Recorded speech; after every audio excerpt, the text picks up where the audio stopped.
Pernah kebayang nggak sih gimana jadinya kalau sebuah perang besar yang mengubah arah sejarah dunia bisa pecah cuma gara-gara salah terjemahan?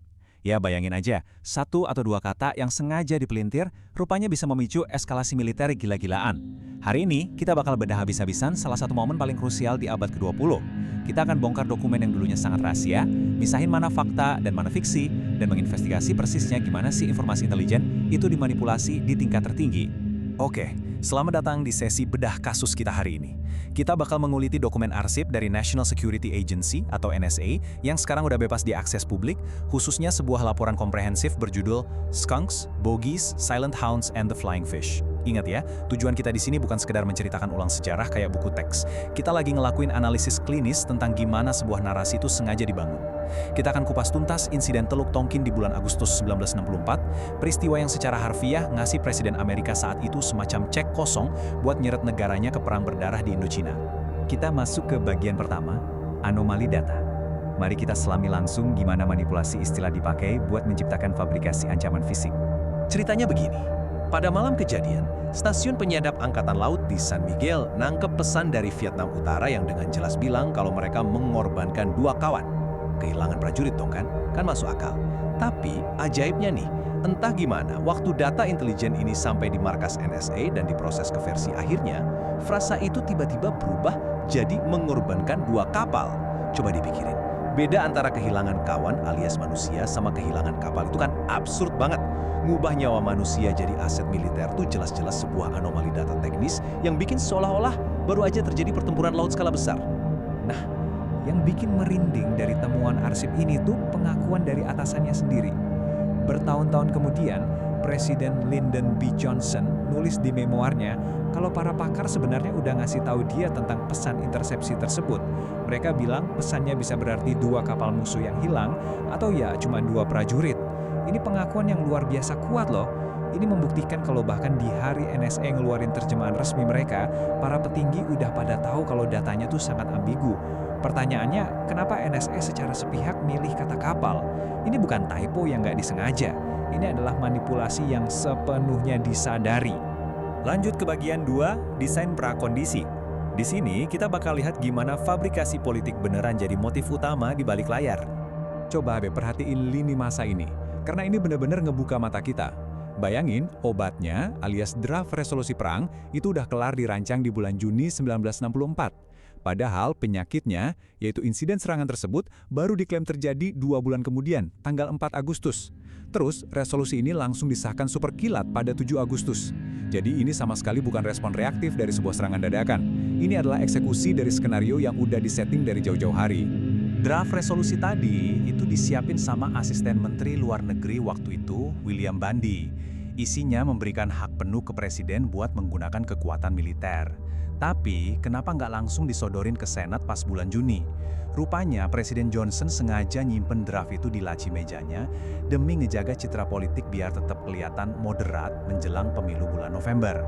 Dia benar-benar cuma duduk diam, nunggu prakondisi yang pas buat ngeluarin draft itu.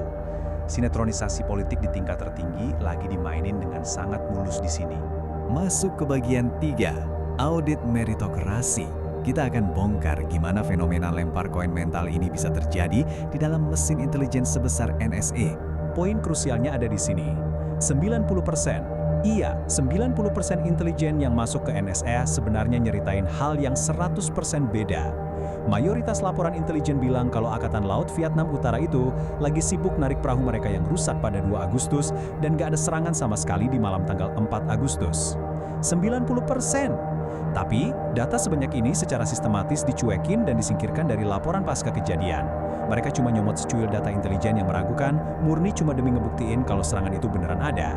Terus gimana kegagalan meritokrasi separah ini bisa lolos? Dokumen NSA ini ngebongkar habis struktur manajemen yang lagi kacau balau. Petinggi NSA waktu itu, termasuk Direktur Jenderal Blake, kebetulan banget lagi di luar kota, nol pengawasan. Manajer tingkat menengah yang ditinggal jaga di sel krisis, tiba-tiba dapat tekanan luar biasa dari Pentagon buat ngasih bukti secara instan. Dalam kondisi panik, tanpa bos yang ngarahin, mereka ini dipaksa melakukan lempar koin mental. Mereka merasionalisasi fakta-fakta yang jelas bertentangan, ngebuang kewarasan analisis, dan menyajikan narasi persis sesuai pesanan. Oke, bagian 4, filter keamanan mental.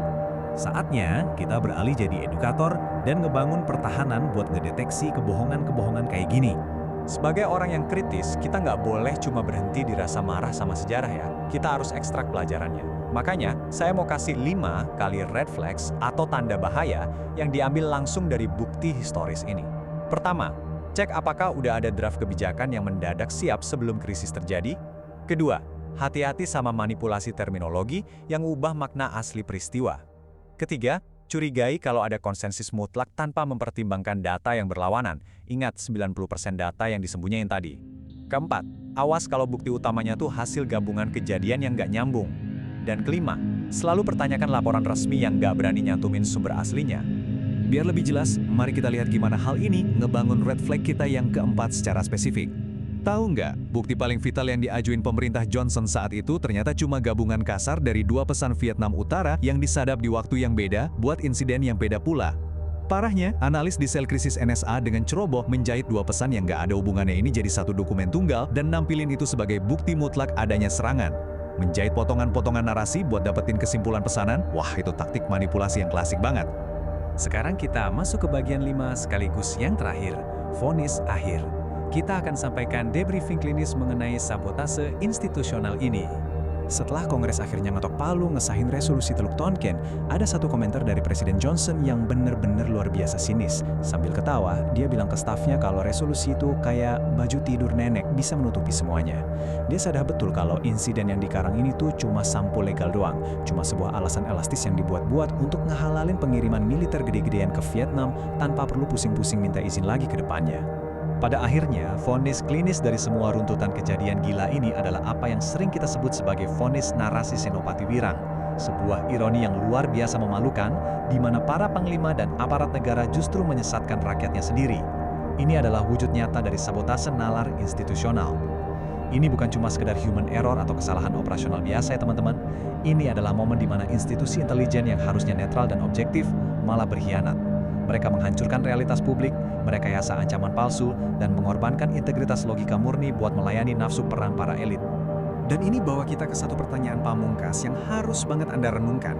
Kalau sebuah institusi intelijen dengan pendanaan raksasa aja bisa nyantai ngelakuin lempar koin mental, sengaja nutupin 90% fakta, dan ngerancang narasi palsu yang nyeret jutaan orang ke perang bertahun-tahun, lalu sistem pertahanan apa, filter mental apa yang Anda pakai sekarang untuk melindungi realitas Anda dari informasi institusional hari ini? Coba dipikirin deh, tetaplah kritis, gunakan selalu filter keamanan mental Anda, dan sampai jumpa di analisis mendalam kita berikutnya.